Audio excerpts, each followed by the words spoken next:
G'day, and I'm here with my good friend Pete. How are you, buddy? Good, mate. Good. Mate, I'd like to welcome you, and I'd like to welcome everybody out there to our first ever episode. Okay, so some big things have been happening this week.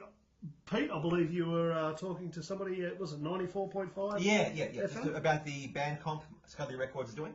Yep. Basically it's a comp that the winner gets a produced single and also an animated video clip made for them. Excellent. Yep. I've seen it. Is this, was it a Scuttlebugs one you did before? Yes. Which was... Yes. Yep. The damn, so it was called Ballad of a Booze Hound. The Ballad of a Booze Hound. I don't know where he would have got any inspiration. It's on YouTube, check it out. He just drinks water. Yes, right. It's true. But yeah, look, that's the idea behind the band comp. And it's, just basically targeting the emerging artists. We're actually in the Scudley studios at the moment, and you cater a lot for guys that have never really recorded before. No, that's right. And obviously, like, you're not a label. You don't sign people up. No. Basically, it's for independent recording, exactly. So they've got a product exactly. to be able to put out and show people. Yep. I mean, I find a lot of the people that I do tend to target are the ones that are at open mic nights, and I do tend to find a lot of the artists I record at those venues. Because 9 times out of 10, they're just sort of still crafting their show, and they're getting used to playing on stage, but they've got no material behind them to show on YouTube or SoundCloud, whatever you have. So my studio is set up to be the budget for those artists, not the high-end stuff, because other studios in Perth do that much better than me. It's a basic studio. Of course, and of course that then reflects in the costing of the prices. But mate, in saying that, I mean, we could sit here and call it a basic studios, but we'll give you some snippets, partly through these shows, of some of the work that Pete's done. The sound you're putting out there, mate, it's incredible. Great, awesome. You know, they say a good carpenter doesn't blame his tools, but one of his tools are working pretty good. What does he say there? I wouldn't have a clue, but wow, that's pretty cool. And just getting back to the getting around to these the open mic nights, mate, there's some talent out there, eh? There is, and the problem is, to the general public, they wouldn't know too much about it because these open mic nights are midweek, past 10 p.m. They're when most people are at home. So unless you go out and look for them, you're not going to really find it. So, I mean, that's why shows like this that you're doing, it's awesome because it gives them a chance to see this stuff when it's convenient. And a lot of these artists I've found have just been, they're top notch. They're up there. They should be more well known, but they're just not purely because no one's heard of them. Yeah, you're right. And look, it's sad to say that there's a lot of amazing talent out there that just never really gets seen. Yeah. And for some people, I guess it stops at open mic nights. It does. For some, it does. Yeah, they get disheartened of it, or they just don't have the right connections or the right networking. But I suppose the flip side is open mic nights are the place to network. I mean, if you want to get with other artists who knows, one day they might make it. If you are in their network, you've got a big opportunity. So the more people you get in touch with, and the more people you network with, the more chance you are of actually getting a good little group of musos around you. Yeah, that's true too. And I guess it's with like EP launches and album launches. I mean, there's usually a conglomerate of musicians around those people that are friends. Oh, totally, or just people they've met through the open mic night scene. Which have sort of come in and they get to know people, and then all of a sudden, it's a production within itself, really, isn't it? Absolutely, And I mean, open mic nights are great because there's less pressure. Everyone is in the same boat. So if you fluff it on stage, the next guy after you probably do the same thing. So the pressure isn't there, but it also gives you an opportunity to muck up on stage, and that's the best way to learn how to do this. But I can honestly say I can never recall being at an open mic night which I've had to actually that's had an entry fee. Yeah. Which I think would be pretty rude. Well, to have an entry fee to an open mic night. Sure. Goes against the grain of what it's all about. Yeah, unless that entry fee covers the artist's rider or something. Like, if it goes towards something like that. I mean, EP launches are completely different, and a lot of the clubs and pubs I'm finding too, they kind of, I mean, the music scene at the ground level, it's a non-paying entity. You know what I mean? That's right. It's not. You can't talk finances when you're talking ground level music. No, that's right. Exactly. No one's going to pay anybody that's sort of just starting out. It's just the way things are. And guys getting into the game, they know that. They know the score. They're the new artists coming in. They're not there to make the money. The original artists are there because they just love what they're doing. They love being on stage or just sharing what they've made up, and it's exciting for them, So the finance is great if it's there, awesome. But if not, they don't really care at this stage. It's about getting on stage and just having the confidence to do that. True. Mate, you teach people from a lesson perspective through to playing with artists that are now a recording artist, so to speak. So is there anyone that you've been with from the very beginning, where they've come into you from a point where they're receiving lessons off you as to how to play guitar to now where they're actually out live performing? Absolutely, yeah. In fact, one of the people I play with regularly is an artist called Linda Smith, and she came to me almost 10 years ago now when I was working at a teaching school to learn guitar, to basically play guitar. She could do basic things, but not too much with the technique of like finger picking and stuff. So I started off by teaching her guitar, and then she went to Ireland for a while. She wrote a lot of songs. I got back in touch with her years later. She wanted to come back and just refine some of her skills, and she was amazing. I was blown away. Her voice just sold it. And she said to me, look, if you know any musos that might want to play with me, I'm trying to get a little band together. And I sort of said, yeah, okay, I'll keep an eye out for you, and just if you're keen, I'm happy to play rando for you, the mandolin and stuff. So yeah, it was just funny. I'm playing with her now. She's an ex-student, so... Pete, just on that note, let's have a look at some of Linda Smith and the Borrowed Few's work right now. Sweet. So here you have it, Linda Smith and the Borrowed Few with a song called 50 Rounds.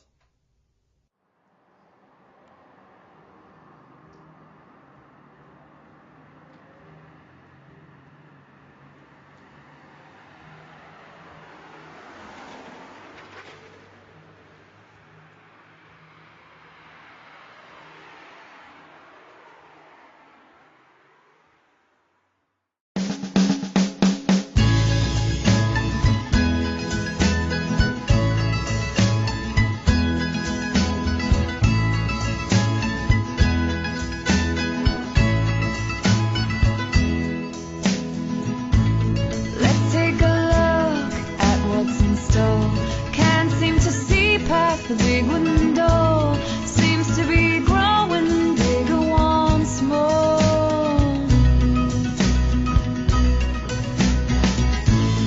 Being held back by an invisible force. It's out with a vengeance, no sign of remorse. And I'm growing weaker, weaker once more. But I won't back down. Yeah, I'd go 50 rounds to feel me once again.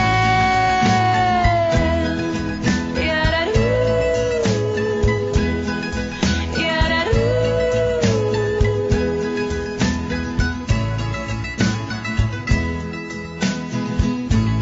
Let's take a look at what's in store. Think I'll just break down the big window. My strength is growing once more.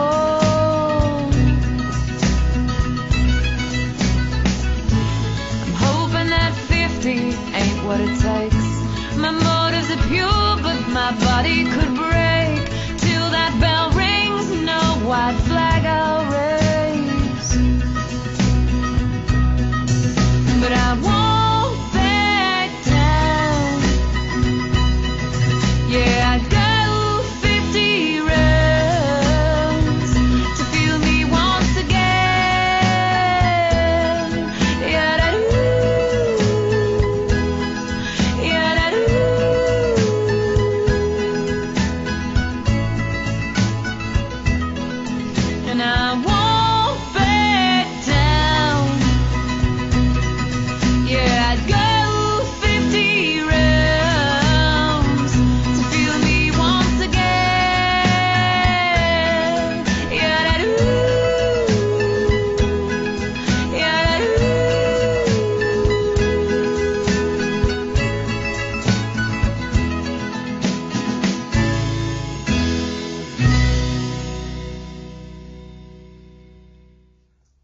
That was Linda Smith and the Borrowed Few and 50 Rounds. You can imagine my surprise hearing that after recording guitar. Yeah. She's come to you for guitar lessons, and that's the output now. Yeah, totally. Yeah, and it's a pleasure playing with it. And I've got another guy I'm recording at the moment who isn't playing yet live, but he's learnt guitar and he's just started recording his EP through me. And it's awesome to have that. You know, I've been there from the beginning, the inception of their playing, and then now they're writing stuff, and it's awesome.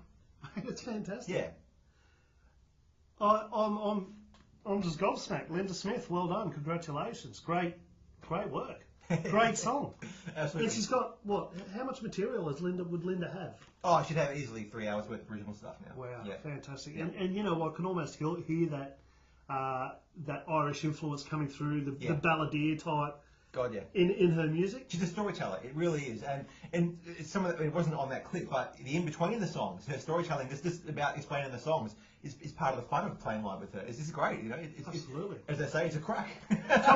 Yeah. So the Rumble, they're about to launch their new music video clip, which was filmed by Bluebone Entertainment. Yep, absolutely. So they have done a wonderful job putting this together.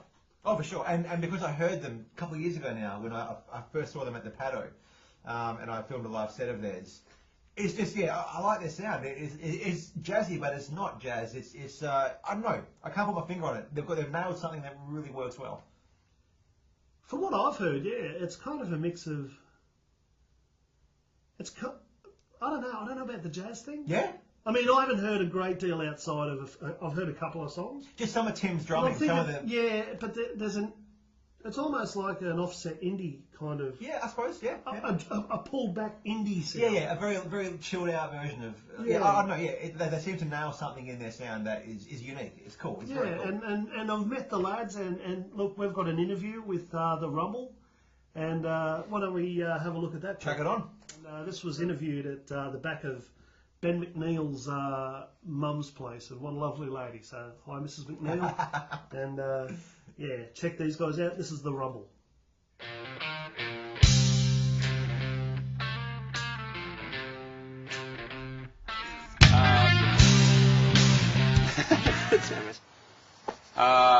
Born in Perth. Spent my whole life here. Never thought I'd be a musician, to be honest. It seemed like everybody else in my family was musically talented, and I was not. Somehow ended up playing guitar and loved it. Along the way, met these two Muppets, and the rest is history. So I grew up in Narrogin, which is a country town, about 200 k's from Perth, southeast. So I met Matt through our old bass player, who also is from the same town that I grew up in. From that, I suppose we started jamming, as Matt mentioned before, both these Muppets came along. I get the feeling you guys are always going to play together, no matter what. You're darn tootin'. You're stuck with each other. Yeah. That's a bit of Love you, buddy. Yeah. I grew up in Brookton, which is a town over from, 2 towns over from Tim. Yeah, I didn't know him, mate. Yeah, no idea it existed. What? Yeah, gosh for that. Could have gone horribly wrong. What did I go off that? I then moved to Perth, and I didn't really get into music or anything until a couple of years ago. And then drunkenly singing at a party, and Matt decided I should sing in his band. Thanks, Matt. You're welcome, buddy. Hi. These guys. Oh. You're one of those guys who obviously always had this hidden talent. And before the Rumble. So hidden. Such talent. Yeah, that's pretty much it, really. I got nothing else. Yeah. I was born here in Perth. I have always played bass. I've done nothing of note in my life. I'm a bass player. Oh, God. I got involved in the band by randomly rocking up to Matt's housewarming one day with a guitar. And we made friends right away. We ran away and started playing guitars together. And then I think I went away from music for a while. I stopped playing, I'd given up, I'd quit. And then Matt gave me a call one night when I was in a hostel in Melbourne. And talked me into coming in and joining his band as the bass player. The bass player decided to climb into my bed at 6 in the morning. It was very weird, awkward, and it basically brought us closer together. Mate, get over it. It was so long ago now. That was 6 a.m. this morning. Yes. Were you naked? I was butt naked. He did not care. He kissed me on the back of the neck, and Aww, that was very sweet. then I told him to get the fuck out of my Tender. house. Oh, wow. And I left. Well, I can see who the villain is in this relationship. I left as quickly as I came.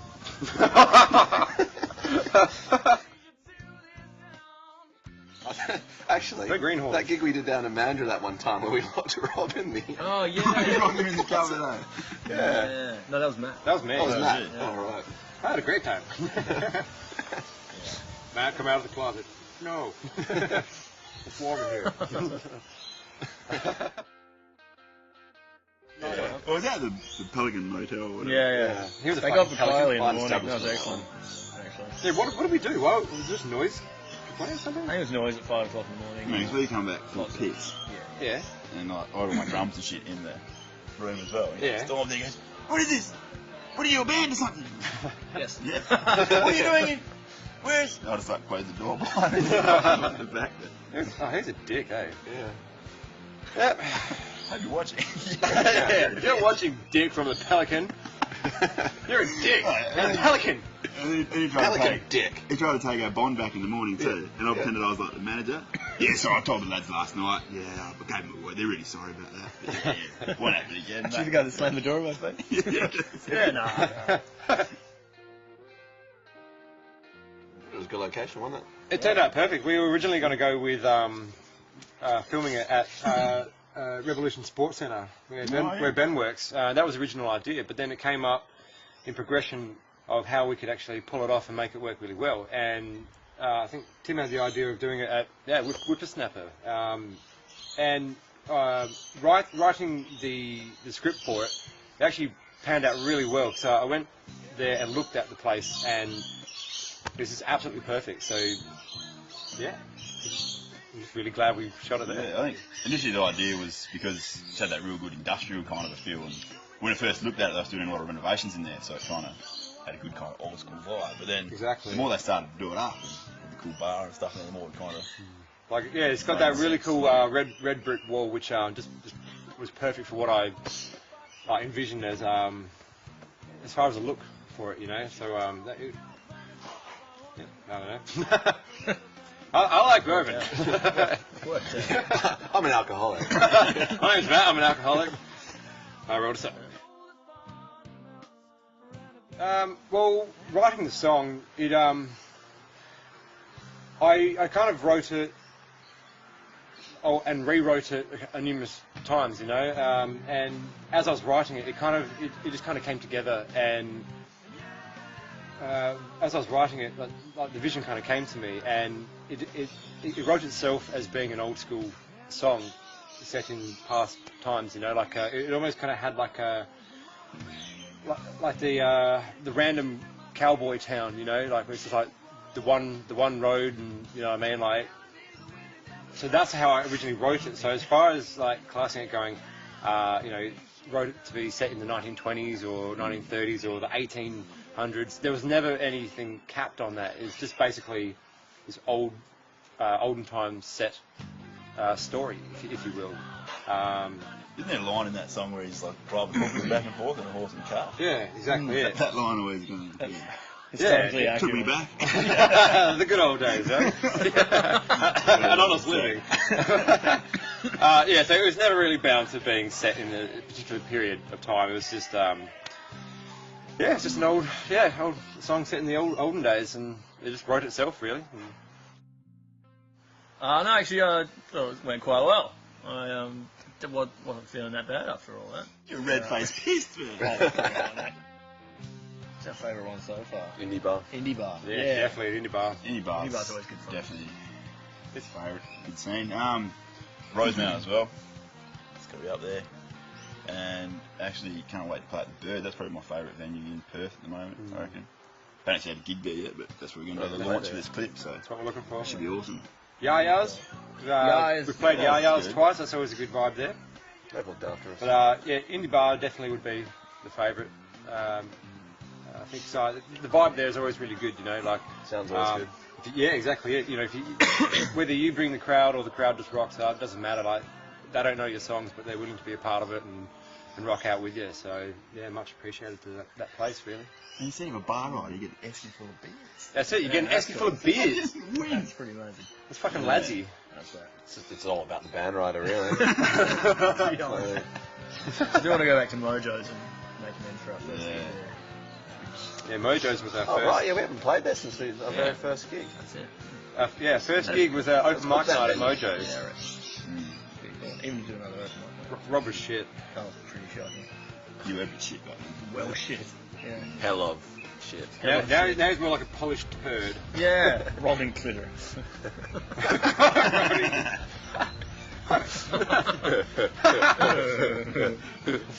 Shit. You're funny, Rob. what other venues are we missing out? There's probably others. Oh, Hey, we played the Hardy before they stopped doing it. And the porch as well. oh, the porch. Demolition party. Yeah, demolition. Demo that was party. sick. That was Yeah. Yeah, Robbie's old house. Yeah. Your nanny's house? One. Grandma's Yeah. house. Yeah. Before they tore it down. Well, I don't know, yeah, they're knocking it down. Playing the So, singer. It was brilliant. yeah, spray painted shit everywhere. Yeah. Got paint in Hanging our out some nostrils. My walls. snot was Paint my black the nostrils whole for next weeks. day. So, Chroming up. There's this fucking paint flying everywhere around that place, and Matt has a yeah. chemical I had a addiction. splitting headache by 1 in the morning. yeah. Graffiti is bad. So That's your great. graffiti party. That was Yeah. cool. Shit, okay. We got footage of that. We need to get the footage Someone from got- that. Yeah. Spin that into a video. Well, we've been inspired by Scandinavian death metal. That's really played a massive role in our songs. Love country music. Don't forget folk metal. Yes. Yeah. And Britney Spears, she's been a massive influence on me as to not. I can tell. As to what not to do with music. Oh, Sorry, Rob. I know you're a big fan. I am. True. She's got her place though in the Perth music. In the mime singing Singing industry. Yeah, she's pretty good at miming. Yeah. Have you seen her? She's amazing. Really But, good.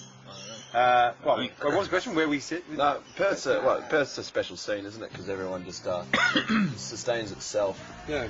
The best thing about Perth scene is really collaborative between bands. So yeah, generally if you want to play a lot of music in Perth, you have to play in a couple of bands. So through that, you get a guitarist or someone who comes through and he's playing in more of a rock band, like a blues band, and kind of like a melt of genres, I suppose. So trying to get that. Good thing recently in Perth scene is a bit of grunge has been coming back. Yeah. Good. So that definitely kind of some of our songs probably start off a bit more bluesy, kind of end up a bit more heavier towards them, which is a good thing. So yeah. Like the great thing about the scene is, as well, is like is the people want to get around and support it. It's like yourself, Jai, who's doing this film clip for us. You know, people like Stu, we've met. You know, it's all about networking, I guess. But people just breathe life into it. You know, people want to help you along. People want to give you your break, and there's that sense of collaboration and sharing has really helped us along. We're in the middle of making a jockstrap out of cabbage.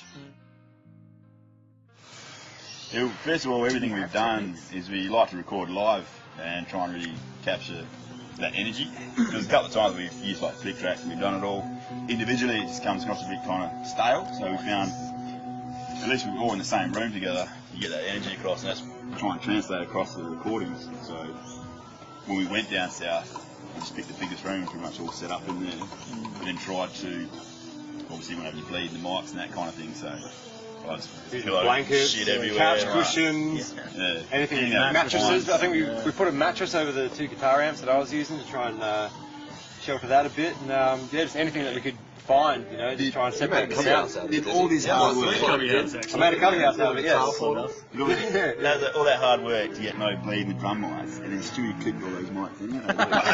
So they're all rubbish. all those good things you're saying about Stu. That was great, yeah. But we didn't pay him. So he doesn't. We get it. But yeah, he's a massive asshole as well. Yeah, no, he's massive. But yeah, so we pretty much get the bass and drums down and most of the guitar live. Then afterwards, we just touch up those dusty vocals of Rob's and kind of redo a few more guitars, I suppose, whatever's like missing from. Go back, from redo a that. solo But or something. If me and Ben can lock down those bass and drums together, which is pretty much the most important bit of the song, I think you agree, Ben. Yeah. Yep. That's It's what the we aim for. foundation of the song, isn't it? It is the song. The bollocks.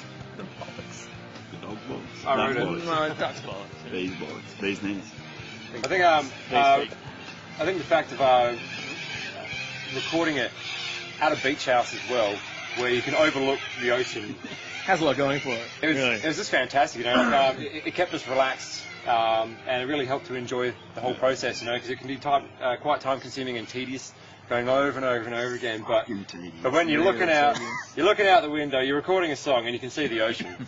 Dude, there were whales. It's really a whale good. floats by. There were whales breaching Still alive, every brother. morning So when we just got up to swims by. record. Yeah, just to paint the Yeah. fish a bit better, like, this is actually like a mansion in Eagle Bay, which I don't know how he wrangled that. Was it by your auntie or something? My auntie's house. Yeah, so we managed to borrow that. So literally it's like 2 or 3 stories, and we were in the top room, and like this massive big French doors open up, and it's just like beautiful bay. Awesome brand. The backyard's the beach. A little bit of bush and that. Beautiful. There's even a turret. Yeah, Yeah, it's what a like- turret. You can go With a further. bath in it. Yeah. Yeah. Which is pretty cool. I like that idea.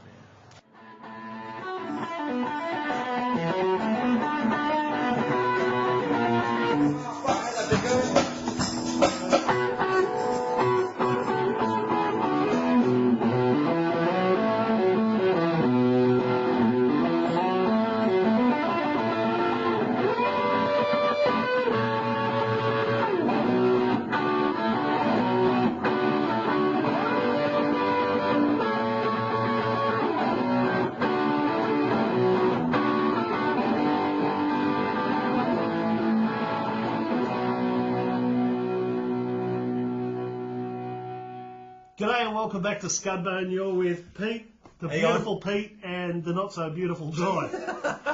Speak for yourself. Pete, let's talk about the 2 companies that we run. Yeah, sure, And sure. what we do for people in the music scene, Yeah, cool. the emerging music scene around Perth.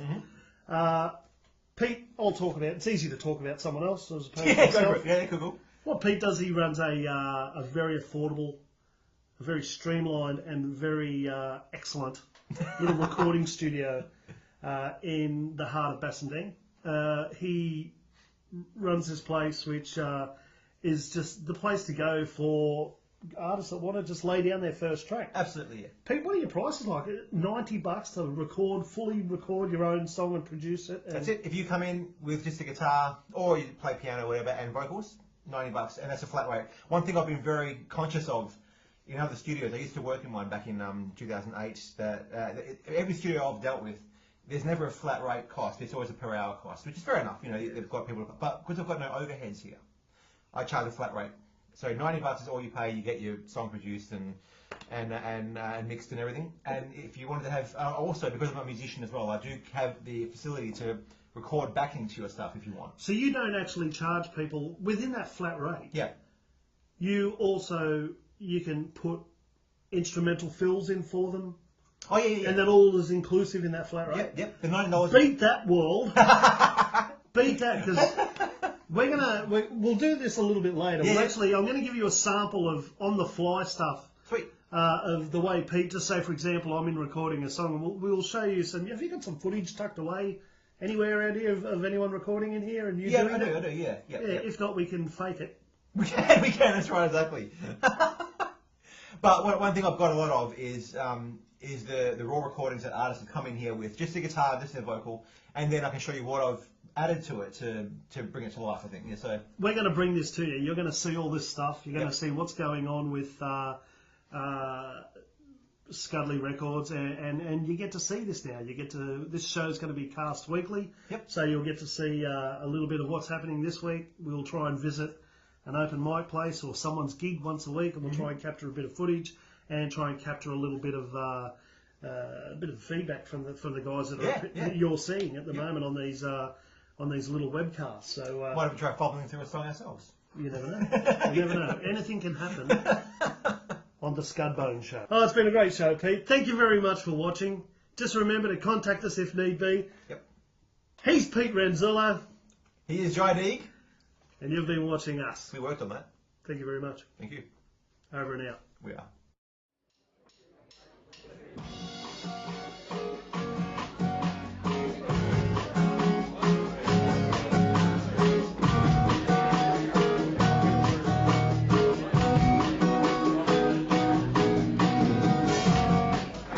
Sitting by the ocean with you, far apart from the world around us, the life we choose, taking every step to carry on.